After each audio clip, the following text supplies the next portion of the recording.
11월 3일 오늘 하나님의 말씀은 출애굽기 15장 말씀입니다. 3절로 10절 말씀. 여호와는 용사시니 여호와는 그의 이름이 시로다.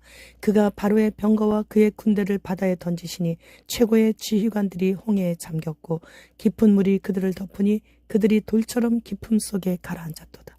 여호와여 주의 오른손이 권능으로 영광을 나타내시니이다. 여호와여 주의 오른손이 원수를 부수시니이다. 주께서 주의 큰 위엄으로 주를 거스르는 자를 엎으시니이다. 주께서 진노를 발하시니 그 진노가 그들을 지푸라기같이 사르니이다.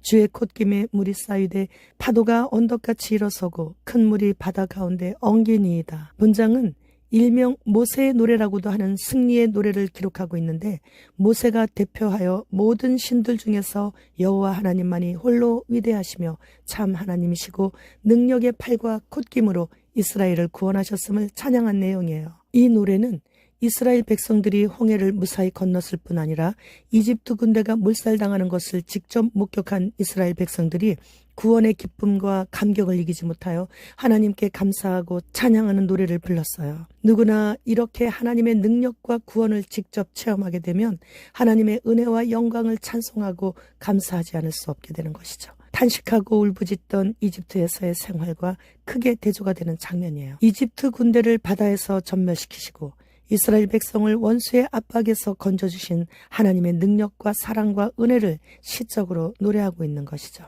출애굽 과정에서 위기와 위험도 컸었습니다. 그러나 그만큼 감사와 감격도 커지게 되는 것이죠. 이스라엘 백성들은 자신들을 구원해 주신 여호와 하나님의 은혜에 감사하는 노래로 화답하며 하나님께서 이스라엘 백성들을 장차 미리 예비하신 땅으로 인도하시고 많은 나라들의 세력으로부터 지켜주실 것을 확신하면서 예언적인 시각에서 노래하며 신앙을 고백하고 있는 거예요. 8절 말씀. 주의 콧김에 물이 쌓이되 파도가 언덕같이 일어서고 큰 물이 바다 가운데 엉기니이다. 하나님의 콧김 한 방으로 홍해가 갈라지는 것을 이스라엘 백성들은 자신들의 눈으로 직접 보았습니다. 그래서 그들은 하나님의 크신 능력을 찬양하지 않을 수 없는 것이죠. 이렇게 하나님의 콧바람 한 번에 홍해가 갈라지니 입바람 한 번이면 온 우주가 날아간다는 것은 아무것도 아닌 것이죠. 9절 말씀에 원수가 말하기를 내가 뒤쫓아 따라잡아 탈취물을 나누리라. 내가 내 칼을 빼리니 내 손이 그들을 멸하리라.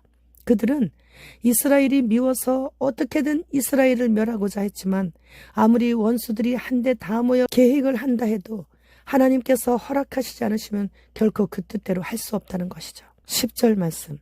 주께서 바람을 일으키심에 바다가 그들을 덮으니 그들이 거센 물에 납같이 잠겼나이다. 납은 한 번 가라앉으면 맷돌처럼 결코 물 위로 다시 떠오르지 않습니다. 원수들은 이렇게 납같이 물에 잠겨 영영 떠오르지 못하게 된다는 것을 노래하는 거예요. 해 아래 새 것이 없는 것 같이 지금도 이렇게 이스라엘을 미워하는 원수들이 한데 모여 의논하며 자신들의 칼을 빼고 있어요.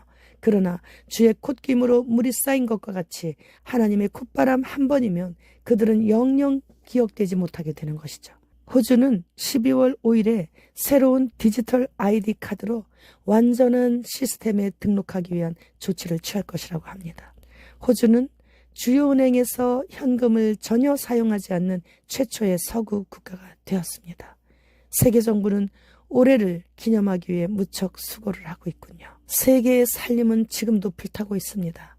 전자파를 막을 수 있는 유일한 나무를 다 태워버리기 위한 작업이에요. 유럽의 마트에는 100가지가 넘는 과자 속에 빌개가 벌레와 곤충가루를 넣었다고 합니다. 곤충과 벌레가루가 들어간 것에는 개구리 마크가 붙어 있는데 이것을 어느 유튜버가 앱까지 개발하여 찾아내자 개구리 로고를 나뭇잎 3개로 변경을 했습니다. 심슨 가족 애니메이션에서 2023년과 2024년도에는 어두운 겨울이 올 것을 예측하면서 전 세계적으로 대규모 인터넷 중단을 예측했습니다. 주님 어서 오시옵소서. 마라나타.